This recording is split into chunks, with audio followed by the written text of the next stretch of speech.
Hey y'all, happy Sunday. Today is Sunday, March 16th, and I'm just coming to y'all with a really quick word.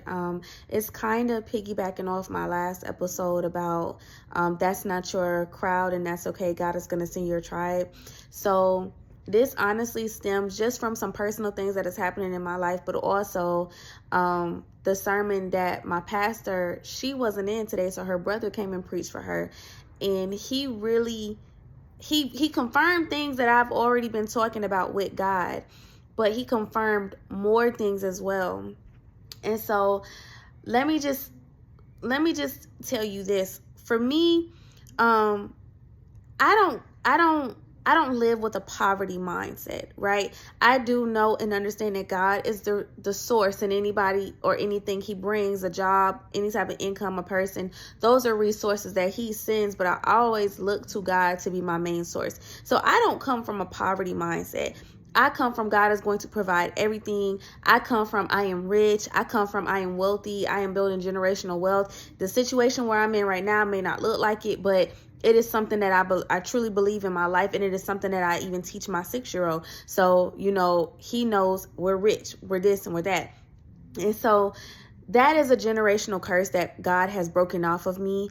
Living in lack, feeling like I don't have no money. Even if I'm looking at my bank account and I see I have $3 and I see I have these bills coming up, I know that God will provide for me, right? I may not have all of what I want, but I know that he will make sure I have whatever it is that I need in the time that I need it. I might not can prepare for it, but ahead of time. So I might not can prepare for this bill that comes out in 2 weeks. I probably can't prepare for it today, but God might give me the money the same day that it's due or the day right before it's due, right? So God has broken off certain things from me. But one of the things that I'm not going to say he hasn't broken off, but one thing that I constantly find myself still being attached to based off my surroundings are the character traits. So like my mindset has shifted. So who I believe about myself, what I think about myself, what I think about my future, all of that has shifted. But I'm still in the midst of people who may not see it. I have some people that see it, and I have some people who don't see it. And mostly the people who see it are the people that I am interacting with now, that I'm meeting now. They're not the people that I come from. They're not the family that I come from. So my birth family, my mom's side of the family, my dad's side of the family,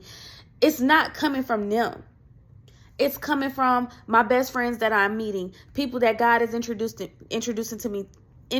me to now, destiny, divine partnerships that he is introducing into my life now. And so one of the things that the pastor said is that our family, we have two types of family. We have the family that we come from. We have our origin, by blood, but then we have the family that we choose as we grow older, as we begin to make our own choices. Like, I'm not obligated to you guys, but I choose you. And that's our true family. And even God says that in scripture. He says that in Mark chapter 3, verses 31 through 35. 31 starts, and his mother and his brothers came, and standing outside, they sent to him and called him. And a crowd was sitting around him, and they said to him, "Your mother and your brothers are outside seeking you." And he answered them, "Who are my mother and my brothers?" And looking about at those who sat around him, he said, "Here are my mother and my brothers. For whoever does the will of God, he is my brother and sister and mother." And so Jesus was saying right now, like, yeah, them folks, I come from them folks. Y'all know that I'm related to them, but family ain't just about the people that we come from. Family is about the people we are building and stuff like that. And this is something that I've been on since I was younger. Like, remember when I told y'all when God first started putting in my heart for me to be married, I was just like, it's just gonna be me, my king, and my son, and whoever his kids is, if he have kids, and then whoever we have. Like, I'm not focused on the family that I come from, because my family, I have a very dysfunctional family. Like, that's just the reality of it. I am the healthiest person in my family, and I'm not saying that in a way where they won't be healed and they won't be healthy and they won't even come above me, because they might surpass me somewhere. They might skip past me, and I might be trying to run to catch up with them. But right now, where I stand with my relationship with God, with my obedience with God, with my healing journey, with how I perceive things now, with my perspective, with my mindset shift and stuff like that, I am the most healed person in my family. And my family does not see that. My family does not see that. The people who I come from, they don't see that. Or they see it, but they don't want to recognize it. They don't want to verbalize it. Or whatever the case may be. And what's really getting me about this now is, you know, your name is changing. Your name is changing. My name has changed. I am no longer attached to my past. I'm no longer attached to the choices and the mistakes that I've made in the past. I'm no longer attached to the attitudes that I used to have in my temper. I'm no longer attached to that. I'm attached to the name that God has given me, because God has given me a brand new identity. So y'all might can't see me, because y'all are still looking at that same identity. You're still looking at that little 15-year-old girl who had the craziest type of attitude. You're still looking at the fighter. You're still looking at the person who used to steal. You're still looking at the person who used to lie. You're still looking at all of that. So you're not seeing that I'm one of the most giving person that you've ever met. You're not seeing that I'm one of the most honest but caring with my truth. Because a lot of my family, they still... They real big, well, I'm just being honest, but they say things that are hurtful. And it's like, you can tell the truth and not hurt people's feelings. Like, there are some people who are absolutely going to be offended by the truth because they don't want to hear. But there are some people who can receive your truth if you could say it with respect. All of this, oh, I'm just blunt and I just say it how it is. No, you're disrespectful, you're rude. And you're irresponsible because you don't responsibly handle or take care of the people's feelings around you. And I'm saying that being somebody who used to say, well, if you can't handle the truth, then you don't need to be talking to me because you shouldn't be talking to me no way. And that's just how I used to be. That's who I was. And I said what I wanted to say without no care to how you felt, because you probably shouldn't have been having no conversation with me anyways. I don't like talking. But I'm not that person anymore. I take very good care in the way that I speak to people and the things that I say. And so, you know, that is a difference in me and my family. But of course, they're still going to be like, oh, no, you talk crazy too. You talking about 5 years ago? When last time I talked to you crazy? You talking about 6 years ago? When the last time I said something crazy to you? Oh, you talking about when I told you don't talk to me like that? And I told you don't disrespect me? That's not talking to you crazy. That's me enforcing a boundary. I'm not disrespecting you when I say you're not going to speak on my name the way that you speak on me because it's not true. Oh, no, that's not me being disrespectful. That's me enforcing a boundary. That's me identifying that you speak on me in a way that is not true. And I'm telling you that you cannot do that anymore. And see, where I am, again, my family, the way they speak, I don't even think they realize what they be saying half the time. And I used to ignore. At first, I used to go off. And then when I started walking with God, I started ignoring it. But it hurt me so bad that people that I opened my doors to and people that I was having living with me, after I said I ain't never want nobody to live with me, I got people that's living in my house disrespecting me. I got people living in my house that's still talking about me outside of my house and lying on my name. But you come home to my house. And I ain't never walked around here like, this my house, you gotta do this, you gotta do this. I ain't never did nothing like that because this is God's house. The things that I done been through in this house and the fact that I still got it and the way that I got it, this is always gonna be God's house. So whenever he tell me to open my doors, I'm gonna open my doors. I'm not no tyrant. I'm not walking around this house. This my house. If you don't like it, you can get out. I ain't never did that and I will never do that. Because this house right here, this is God's house. And so I had family staying with me and who was still disrespecting me while staying here. Lying on my name while staying here. And I'm like, and I stopped arguing with it. I just tried to be extra nice, which means I didn't have boundaries. I became a walking doormat. I let people walk all over me because I'm trying to make up for all the pain that I caused growing up. I'm trying to make up for all the times that I hurt y'all growing up. So I became y'all's emotional punching bag, almost kissing y'all's tail to get y'all to like and accept me. To get y'all to accept me and to not see me as this person who used to hurt everybody. As this person who did not care about nobody's feelings. I worked overtime. Became miserable in my house. so that I can make sure that my people who stayed with me was good. And I remember I used to apologize for everything. Stuff that I ain't never did, I used to apologize just so y'all could be comfortable. And I remember God started talking to me. And he told me, if I don't tell you to apologize, you don't apologize no more. When I tell you to apologize, I'll tell you to apologize when you done said something wrong. But if I don't tell you to apologize, don't you apologize to another person. Because he saw what it was doing to me. And I would be in my house crying. Because I'm like, God, I'm trying to do your will, but you see what's happening. And so I bring this up because I got into a situation with my grandfather yesterday. So I had an old car. So I don't think I ever came on here and told y'all, but in December of 23, God gifted me with a 23 Hyundai Elantra. So I had my Hyundai Elantra that I pay a car note on, but I also had my 2006 Honda Accord that was paid off. It was, and I was going to give it to my younger sister. So I gave it to her, $0. You don't got to pay me for it. It needs some work done. You just got to take care of the work. When I went to Jamaica, she was supposed to, get the car together so she could take it. Like, this your car. Get the car out of my garage. She didn't do what she was supposed to do, because instead she wanted to use the money to go to Texas for her birthday. So she did that. Okay, cool. She ain't never said nothing else about the car.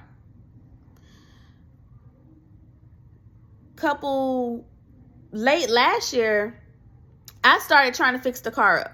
So at this point, you no longer can get it for free because it done sat for another extra year. I've been trying to get rid of it. It done sat for another year. So now you got to buy it. You can buy it for $1,100.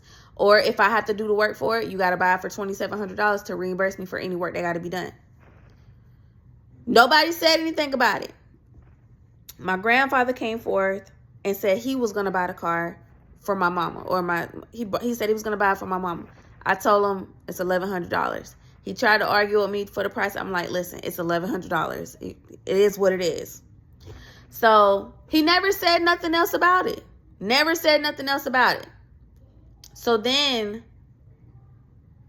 my younger sister said something about it, buying it. And I'm like, I don't know what happened, but she was going to buy it. Again, they got the car sitting in my garage. Nobody's doing anything about it. In February of this year, she texted me and she asked me about making a payment plan. I told her I needed to think about it because my family is not the type of family that you want to do money business with. Period, point blank. They can do money business with each other. I don't want to do no money business because when y'all get behind in your bills, or when y'all get behind, y'all want to start acting nasty. I don't have time to be beefing with nobody about some money that you know is owed to me. So I'd rather not do that. I'd rather not be in money business with nobody over here. Like, that's just how I am. And I've made that very clear. I'd rather not do no money business with y'all.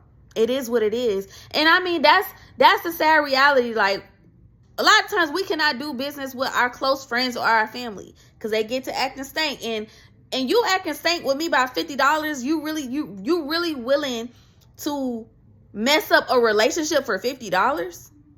That's you would do it for $50? Like, I don't mess with people who are moved by money. Money don't move me.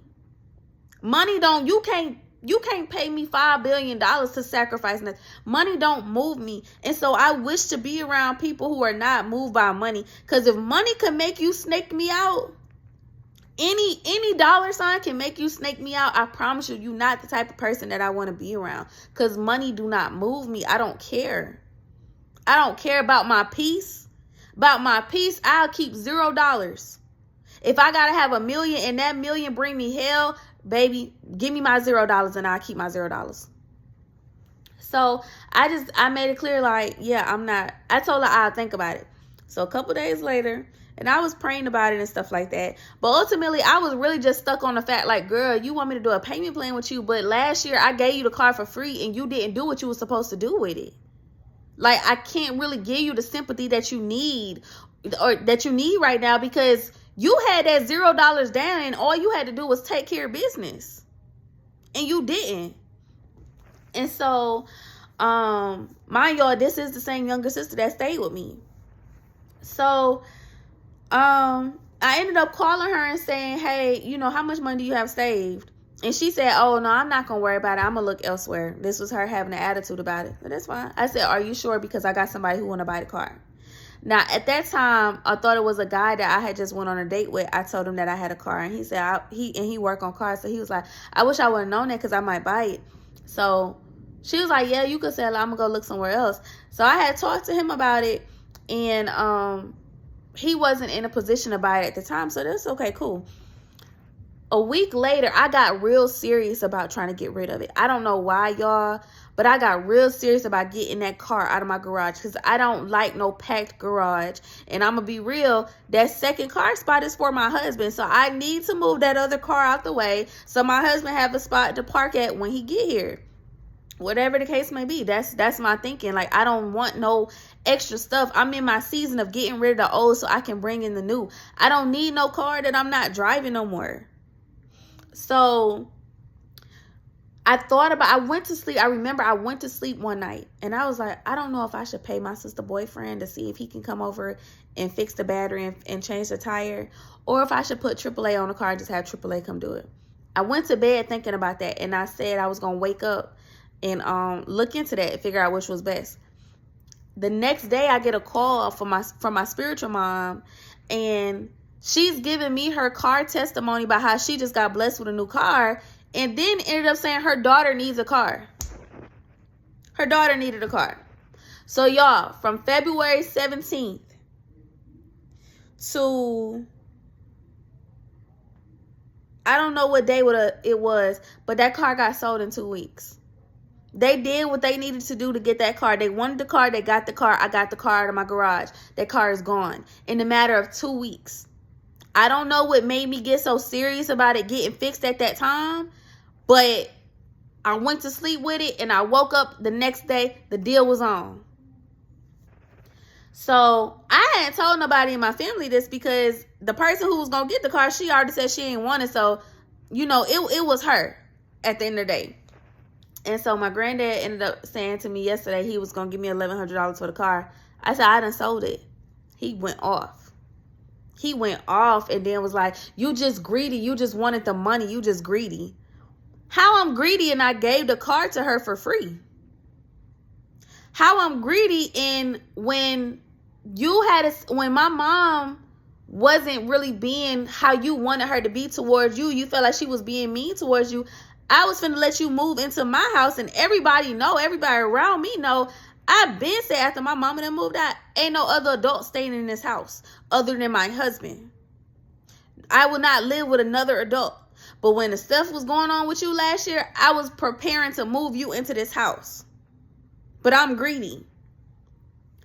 And it was a thing. Now, it wasn't no big thing because I don't play that. And so I had to let him know, listen, don't call and disrespect me like that again, because you don't know the whole situation. And yes, my sister needs a car, but she knows she needs a car. If she's not doing what she needs to do to handle business, it's not for nobody else to be trying to figure her stuff out. That girl's 22 years old, finna be 23. She know what she needs. She needs to go handle it. The problem is she's the baby and everybody tried to handle stuff for her. I don't do it no more. I did it when she stayed with me, and I did it right after she moved out. I'm not doing it anymore because I have my own child and my own life to worry about. She knows she needs a car.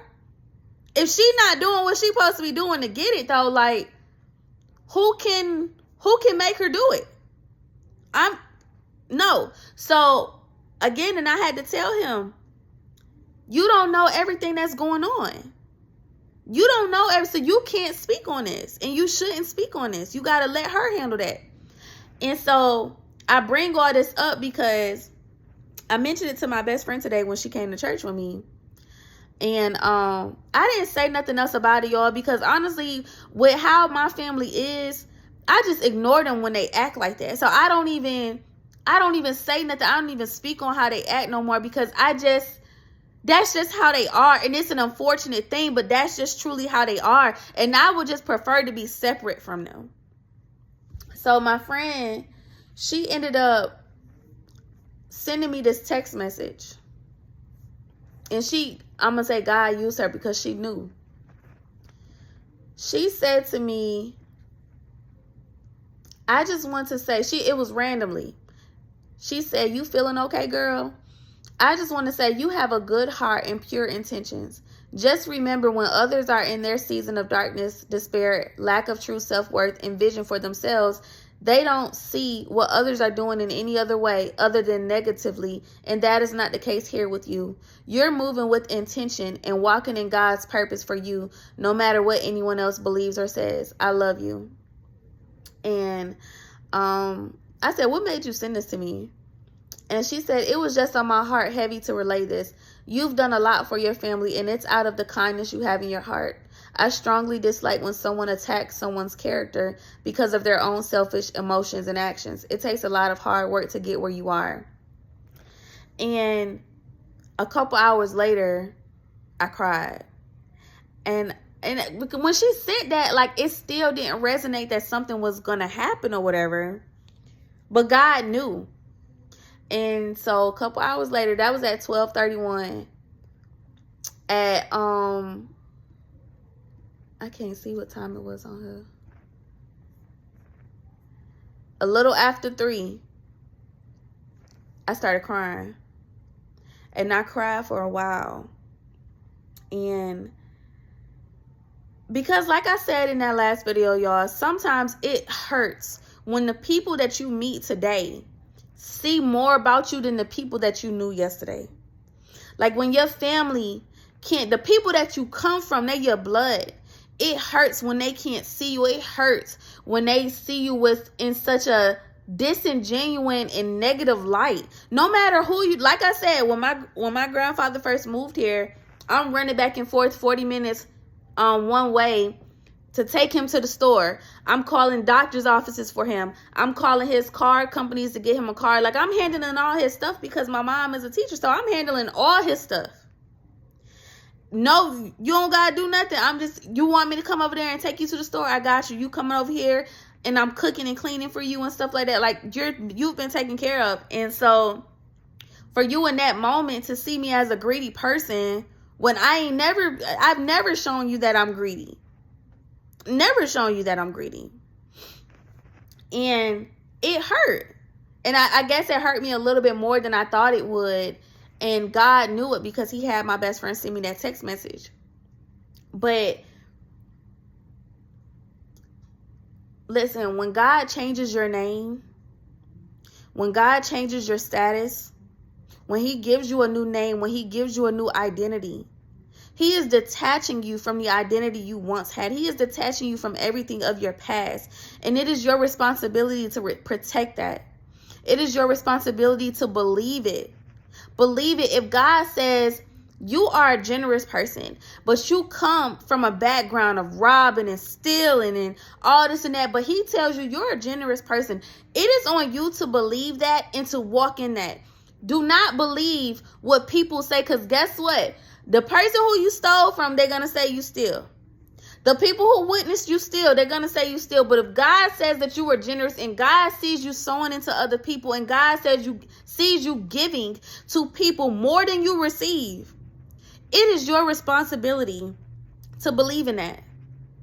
It is your responsibility to accept that your identity has changed, that your identity has transformed, that your status has changed. You have a new status. You are above where you used to be. It's your responsibility to see that, to accept that name change and to see that. You are no longer attached to the things of your past. And yes, that's still my grandfather. Yes, that's still my family. Yes, this is still where I come from. But where I'm going is so much more important. The people that I meet along the way are so much more important. These people, the experiences with them helped shape me. They helped shape me, absolutely. And where I don't have to stay bounded here. Because this life, there was a limit. I wasn't meant to see above this. Because that's just where that life was. I wasn't built to see above this. But this life over here, off the charts. There's no scale to measure where I'm going. There's no scale to measure the goodness, the greatness that God is about to take me into, the blessings that he is about to rain down on me. There's no limit to that. My past family don't see that.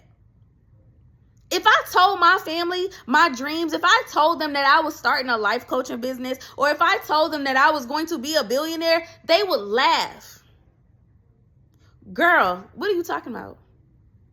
Girl, please. Girl, please. It sounds nice, right? They would laugh at that. Because that's not what they come from. So how you gonna be the first billionaire in the family?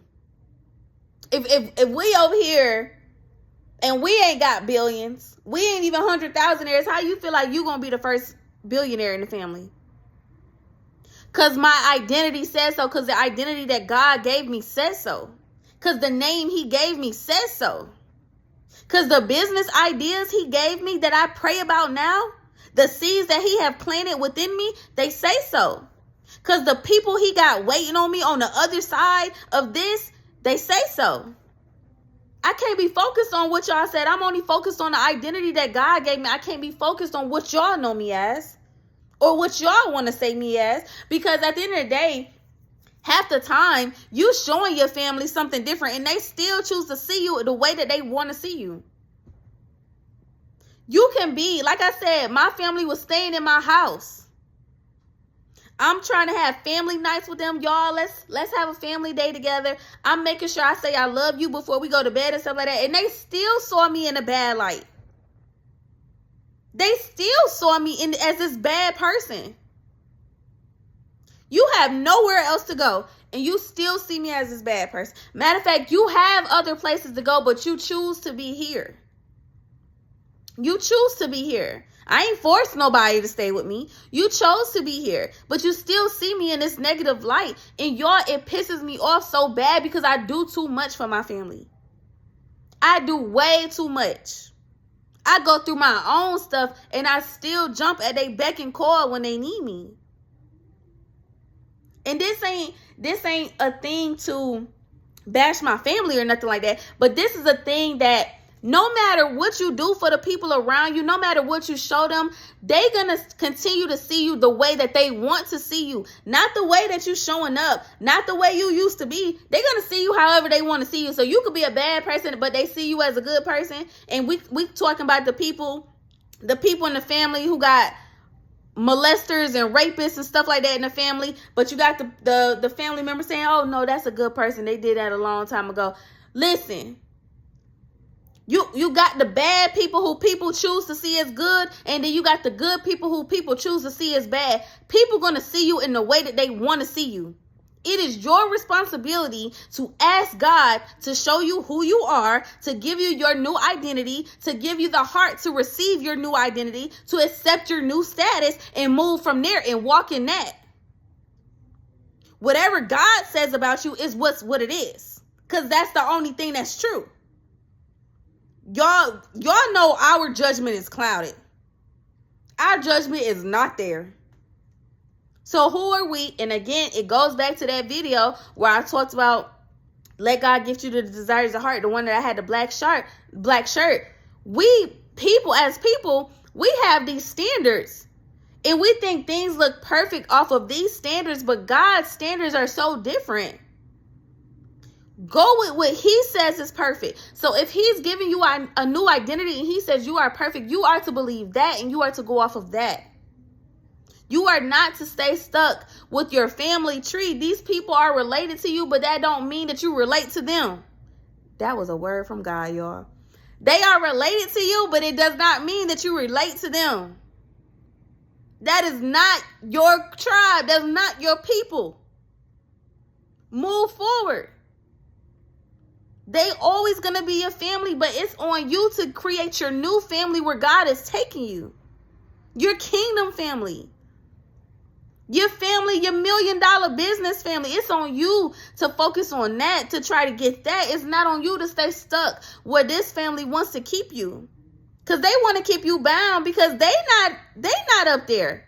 Why would I want you to get up there? I'm not even up there. You wait till I get up there, then maybe I'll let you. That's what a lot of our families is like. And guess what? We have some families who are more like my best friend, the one God said is my husband. He got more support than I've ever seen in any human being. His friends and the family that I have met, they are so supportive of him. It's the complete opposite of what I got. He and I are like opposites in all the good ways. Like, I be noticing that. God been showing me a lot about that. But we are the opposite. But when I see how that man is so loved on, and how he loved his people back, but how they love on him unconditionally, and it's crazy that God would bring two people together like that, because I don't know that. I ain't experienced that till I met him. Till I met him and he showed me that, and then I get around his family and friends and I see how they show each other that, but I didn't know none of that before then. So every family ain't like my family. There are good people who have like great families and great friendships and stuff like that. And that's a blessing, y'all. That's a blessing. That's a true blessing. I never talk down on that.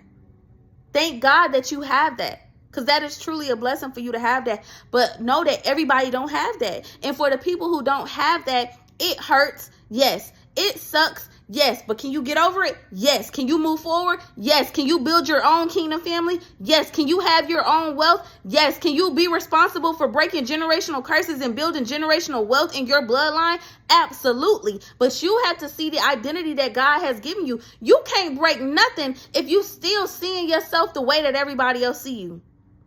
You're not breaking nothing. You're not breaking nothing still moving in the way that everybody in your past have moved. All your aunties move this way. All your grandmothers, all your sisters and your cousins, everybody move that way. You're not breaking nothing if you still moving that same way.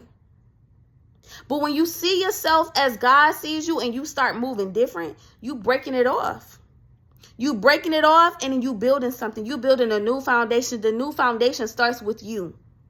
With a new identity comes a new foundation. With a new status comes a new foundation. You are responsible for accepting that new identity and moving forward. Because the people that are attached to you, that come after you, you are responsible for them. They waiting on you to accept your new identity so that you can lead them, so you can lead the pack. You can't do that if you still being called and answering. No, not being called, because it's not about what you're called, it's about what you're answered to. So you can't lead nobody if you still answering to the things of the past. So move forward. You have a new identity. You have a new name. Your name has changed. You have a new name. Do you hear me? You have a new name. You have a new identity. Your identity is not the one that your family gave you. Your identity is not the one your exes gave you. Your identity is not the ones your friends gave you. Your identity is not even the thing that you gave yourself. Your identity is the identity that God gave you. Accept it. He has changed your name. You are no longer Sarai. You are Sarah. You are no longer Abram. You are Abraham. You are no longer Jacob. You are Israel. God has changed your name. God has changed your status. Accept it and move in that. So that is the word. No, he's bringing this up. I really didn't want this to be a long word, but I'm gonna do what he say. So when we talking about building our new family and stuff like that, y'all, we always hear that verse, be fruitful and multiply. Guess what, y'all? That's not just about your family. That's not just about procreating kids, y'all. That's about the business ideas that God gives you. It's for you. It's attached to you so that you can multiply and it blesses others. The generational wealth. It's about if you multiply it the correct way and you produce the correct way, it's going to be multiplied in generations to come. Even the divine connections that God brings you to, it's going to multiply. Being fruitful is not just about having sex and making kids. Being fruitful is about taking what God has given you and reproducing and producing it and moving forward with it. So that even comes with your name change. Be fruitful with that. Bear fruit with that. Move forward with that. Let your new identity be fruitful. Let your new status be fruitful so that you can multiply it. Everything that God gives you, he wants to bless. And that blessing is not just for you. It's the people that's attached to your new name and your new identity. So be fruitful and multiply. But you got to first accept what God is gifting you. God is gifting you a new name. God is gifting you a new identity. Accept your new identity so you can be fruitful and you can multiply with it. For generations to come, y'all. Generations to come. It don't stop here. It starts here. It don't stop here. It starts here. So that's the word that I have for you guys today. And I really, really hope it blesses y'all, because the word that my best friend sent me, again, God prepared me for that, because I'm so used to just ignoring the stuff from my family. But she knew I needed that. And that goes to show y'all, when God gives you a new identity, he's giving you new people. This the same friend that spoke that word about life coaching to me. This is that same friend. That girl speaking so much into me, she don't even understand. But you want to be connected to people like this. Why would I still want to be connected to people in my past? Y'all not speaking this into me like this. Y'all not speaking love and light into me like this. Y'all not speaking God's promise into me like this. Y'all not speaking God into me like this. Y'all not speaking faith into me like this. I don't want to be attached to y'all. I don't want my lifeline to stop here. I want to keep building my kingdom family with my new identity, because it comes with new people. It comes with somebody who sees you for who you are, not for what you've done, not for what they want you to do. For somebody who sees you through the eyes that God has given them to see you, with the heart that God has given them to receive you. That's what that new identity comes with. Don't focus on who don't see you for who you are, or who don't see you for who God has said you are. I promise y'all, God is sending the people who are going to see you. God is sending the people who are going to help you. I promise you. If I don't promise you nothing else, I know that, because I know that from experience. God, don't worry about where you come from. God going to send you the people who are going to bless you, who are going to be a blessing to you, who are going to see you as a blessing. God is going to send those people to you. But the only way he can do it is if you accept your new name change and your new status change, your new identity. Because if you keep seeing yourself from the past, you're not going to see yourself good enough for the connections that God is bringing you. You're not going to see yourself good enough for it. You're going to see yourself as unworthy of it. And that's good. That brings me to a whole nother thing, y'all, that I'm going to come on and talk about. But I can say it. He's telling me to say it now. Jesus Christ. It's going to give you, let me tell you, when God brought my best friend to my life, the husband one, when he brought him into my life, remember I told you I used to have a crush on him. And there was also things that I didn't like about him. But y'all, I was very insecure about him. He looked so good. He's so handsome. He's so sweet. He's he got the ladies, y'all. He got the ladies. He do. I didn't think I was pretty enough to be seen with him. I didn't think I was pretty enough. I was a little bit chunkier. I didn't think I was cute enough to be seen with him. That man used to invite me to all type of stuff. He used to invite me to family gatherings. He used to invite me to friend gatherings. He used to always invite me out. And I didn't go to nothing because I didn't feel like I was pretty enough to be seen with him. And I mean, I hadn't accepted my new identity from God yet. I come from a background that's rooted in rejection and abandonment and unworthiness and low self-esteem. I come from that. So when God blessed me with this man, I still didn't feel like I didn't feel like I was good enough for him. And now, like, we in this, I'm gonna come back and talk more about this, but y'all, if you don't accept your new identity, you're gonna cause yourself a lot more pain than you have to. If you don't accept your new identity and your new status, you are going to prolong processes. You are going to miss out on your blessings because you don't see yourself worthy enough because of where you come from. Yes, that is a part of your life. You don't have to stay there. There's so much more for you. You don't have to stay there. Please see yourself as worthy to accept the blessings that God is bestowing upon you, to accept the things, the places that God is taking you, the things that God wants to give you. Please see yourself as worthy of that because he sees you worthy. Otherwise, he wouldn't give it to you. If he felt like you was messed up for it, I promise you he wouldn't give it to you. Accept your new identity, y'all. Accept your new identity. It's here. Accept your new name. It's here. Accept your calling. It's here. Accept your new mantle. It's here. Accept the new seeds that God has planted in your life. It's here. Accept it so that you can walk in it. You ain't walking in nothing that you don't accept. So accept it so that you can walk in it.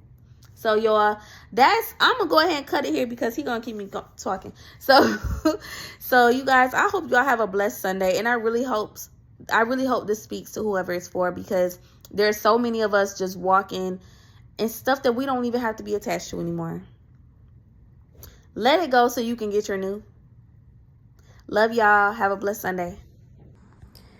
And I did want to come back and say this, y'all. My grandfather did call me today and he apologized.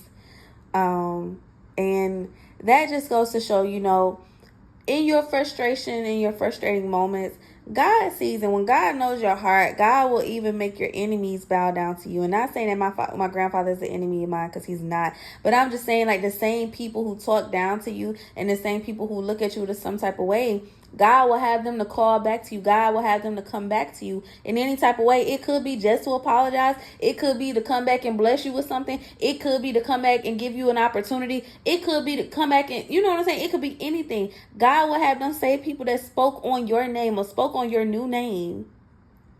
He will, because he don't play about you. He will have them people come back and right their wrongs. And then I get on YouTube right after recording and I see the very first video, divine requital. God is sending them back to right their wrongs right after my grandfather apologized. So, God is not playing. God don't play about you. God don't play about me. And he wants you to not play about you. I don't play about me. I don't play about me at all with nobody. So don't play about you. Don't play about your new identity. Don't play about your new name.